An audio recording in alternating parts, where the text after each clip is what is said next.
Hello, welcome to lesson 2 of this Excel course, and we're taking a look at the basic Excel functions as we have on our screen. So we'll be looking at all these functions, the basic Excel function that we can use and we will be making use of. Now in the previous lesson I told you that in Excel, when you highlight numerical values on your status bar, you get the average, you get the count, you get the sum of the numbers as we can see it on the status bar. So we can use formulas and functions to derive this. So let's look at the sum functions that we have in Excel and how to actually use it. So I have this data, the product, the price, the quantity, and then we want to have the total sales. We can just multiply this by this, and then that will give us the total sales here. So we say equals to this multiplied by this.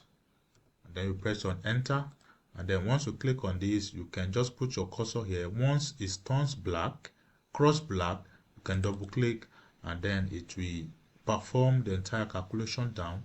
There are two ways in which you can do that. You can either double click like this, or you can drag it down this way. So you can use any of the two methods. Now that we have the total sales for each of the products, we can then get our total sum. So let's just look at it together. Now to actually get it, you can also come here and select it here, this function, this summation function. If you click on it, you see all of the functions that want to work with. There are sum, average, count, max, min, and if you click more functions, you see other functions that are there. So basically, let's just look at the sum. So we say equals to sum. We want to find the summation of all this, so we simply pick all this, then we press on enter, and then we have the summation of this.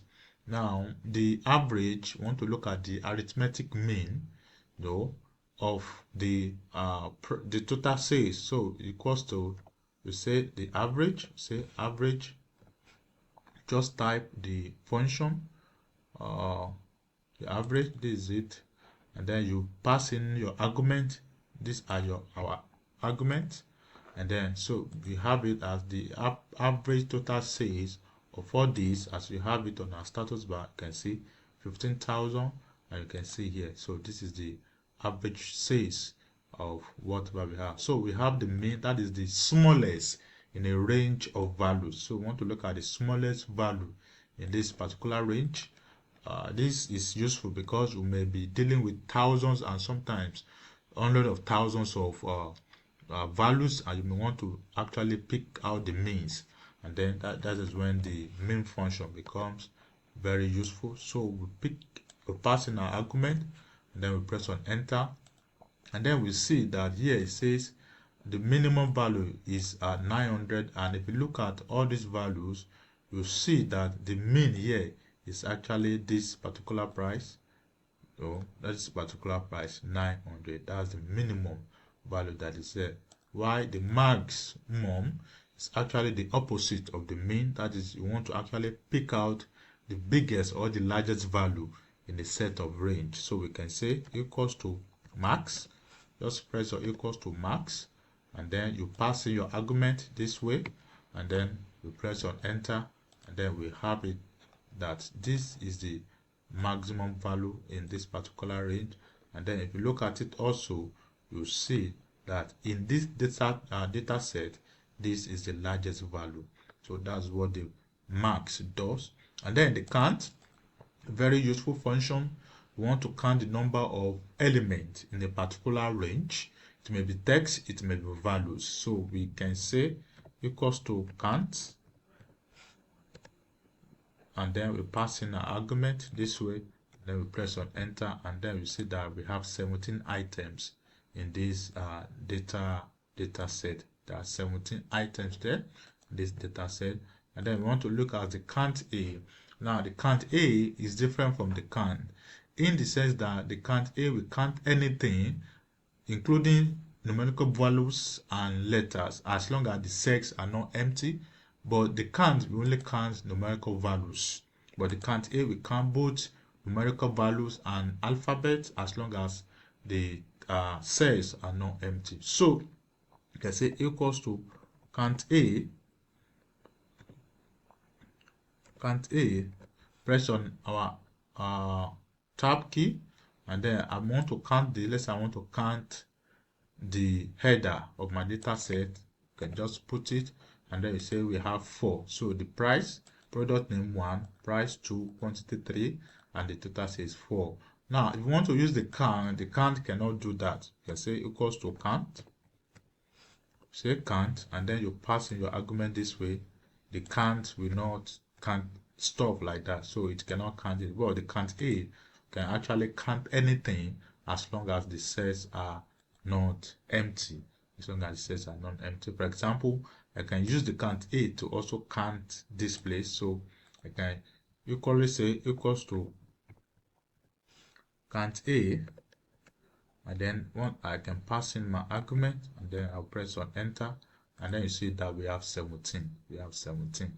So for example, let's say this, I may want to turn this to alphabet, let's say A, B, C, and then you see that count automatically reduces to 16, while the count A remains at 17, because the count A can count both numerical values and alphabet. As long as the cells are not empty, the count A will be actually counted. So it's a very useful function, and that's why I'm treating it as the beginner's level. Now, the sum product is that you want to, for example, if you want to get the total price, says here, we have to multiply this, multiply by this to get this. With the sum product, we don't need to actually do that. So to use the sum product, just click on equals to and say sum product.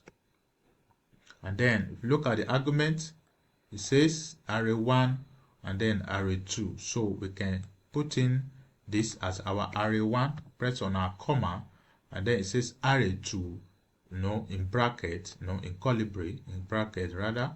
Now we see that in Excel, anything in bracket is an optional argument.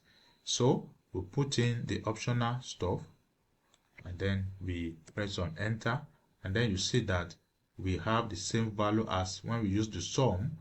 This is the sum, 255,050 naira, and then the same thing with the sum product. So we have, without having to pass through the total say. So like I said earlier that the sum product, for example, we say equals to sum product, there are 2 arguments. Mainly there are 1 primary argument, then the other are optional. So even if I put in the primary argument and then I press on enter, it will still return a value for me. It will still return a value for me. So that's why I said that we have only 1 primary argument there. The second one is an optional argument. So that is that. By that. Now let's move ahead to basic data segment. Now you can see the data on your screen. We have the month, we have the sales, and then we have the amount for each of the month. Now what we want to do is that we want to create a data validation, a drop down, whereby when we click here, we have a drop down here that we can select our month, and then it will return our sales. Now the essence of data validation in Excel is that you want to create a kind of restriction so that your data can have integrity.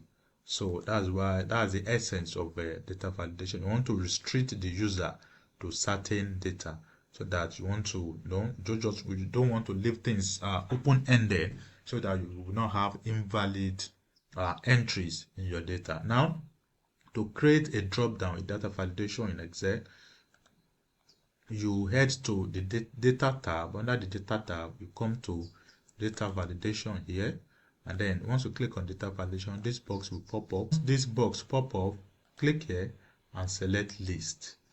Now the list you want to reference is under the source here. Just click here, reference this source. This is our source, and then you simply click on OK. Now with what we have done, if you click on this little button here, you now have a drop down with all our months there. You can select February, you can select any of the month. Now the next thing is that we want to create a kind of a system whereby whenever we select any month here, it will return the sales for that month, because that is actually the essence of this basic data validation lesson. So to do that, we can say equals to, we'll use one of the most popular Excel function, that is the Vlookup, the basic one. We'll still come to the advanced concept later. So we'll say equals to Vlookup. And then the Vlookup, the argument are also pretty simple. You have the lookup value. Now this is our lookup value, which must be on the left hand side. You cannot have your lookup value on the right, it will return an error for you. So it has to be on the left. So we have our lookup value to be this cell C2, and then after that we just click on comma, and then it says our table array. Now our table array is all of this. You can pick the header if you want, or you may choose not to pick the header, whichever one, it will still work for you. So I want to pick it this way. That is our array. In the first lesson I talk about array, so we can see that here we now have this box I selected is an array, a dynamic array. So click on comma, and then the column index. When we talk about the column index, if you look at this data very carefully, you see that this column B is column 1 as far as this data is concerned. This column C that is empty is column 2, while column D is column 3. So the value I want to return is in column 3. It's in sales, it's column 3. So I'll put on 3 and then comma, and then here in the last argument says, do you want the approximate match or you want the exact match? So the exact match is false, so I'll click on false, and then I can just press on enter, and then you see it's 65,820. You see October, and if you look at our data, the value for October, this is the value for October, as you can see it. So you can go ahead from what the system we have created. You can go ahead, select any month, February. If you look at it, look at here, February, and if you come here, you look at here, February, you can see that we have the same value. So that is the essence of having a basic data validation. Thank you so much. I'll see you in lesson 3.